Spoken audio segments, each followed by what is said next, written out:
सुन लीजिए, दोस्ती किससे करनी चाहिए और किससे नहीं करनी चाहिए।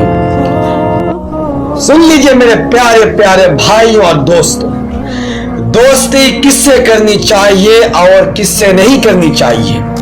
दोस्ती उससे करो जो आपको सीधा जन्नत की तरफ ले जाए, और दोस्ती उससे ना करो जो आपको जहन्नम तक पहुंचा दे।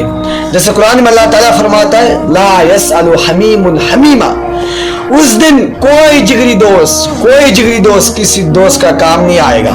और एक जगह पे, या वैलता लैतनी लम अत्तखिद फुलान खलीला, ये काश कि मैं उस शख्स को दोस्त नहीं बनाया होता।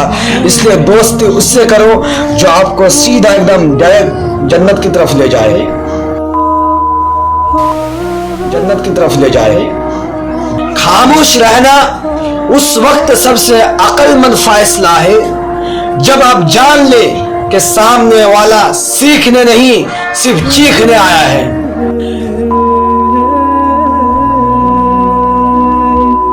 कुछ लोग आपके जवाब के काबिल नहीं होते, इसलिए उनके सामने खामोश रहो और उन्हें यकीन करने दो कि वो जीत गए हैं।